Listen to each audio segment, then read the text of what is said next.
ধীরে ধীরে আয়নার ভিতর থেকে হাত বাড়িয়ে দিচ্ছে। রিফাত পেছনে যেতে চাইলেও পা নড়ছে না। এক মুহূর্তে সেই হাত ওর গলা চেপে ধরল, আর ঘরে ভরে গেল আজানের সুরে মিশে থাকা মৃতদের নিঃশ্বাসে। পরদিন সকালে মসজিদের মাইকে আজান ভেসে এলো, মোহিত মোহিত ও মোহিত। আলামিনের কোনো খোঁজ আর পাওয়া গেল না।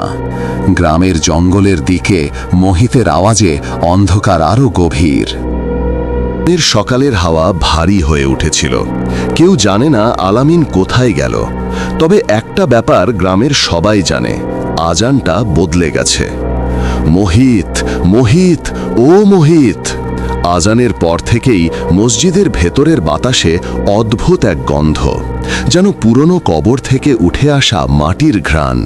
মসজিদের ইমাম সাহেব বললেন, এই গন্ধ আগে কখনো পাইনি, এই মসজিদের নিচে কিছু একটা আছে। তখন গ্রামের কয়েকজন যুবক সাহস করে গেল মসজিদের নিচে।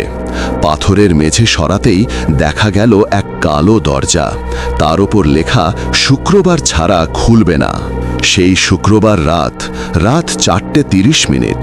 ঠিক সময় মতো দরজার ভেতর থেকে শব্দ এলো, আলামিন আলামিন। কিন্তু আলামিন তো হারিয়ে গেছে।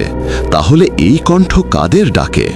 একজন সাহস করে নিচে নামল, রিফাত, আলামিনের ছোট ভাই। তার হাতে আলামিনের পাওয়া সেই চাবি।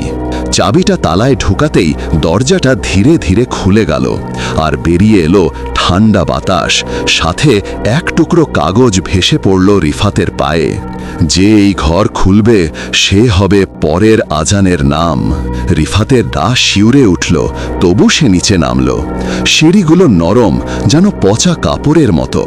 প্রতিটি ধাপ নামার সাথে সাথে আজানের আওয়াজ আরও পরিষ্কার হয়ে আসছে, আলামিন ও রিফাত।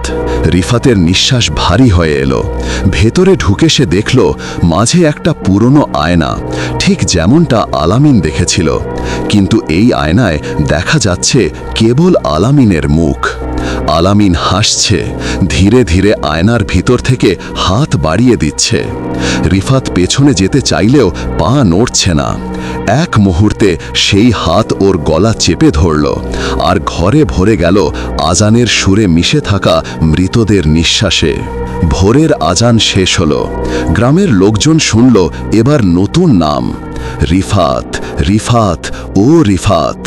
মসজিদের দরজা ভেতর থেকে বন্ধ, চাবিটা পড়ে আছে বাইরে, আর আয়নায় দেখা যাচ্ছে দুজন, আলামিন আর রিফাত, দুজনের মুখ।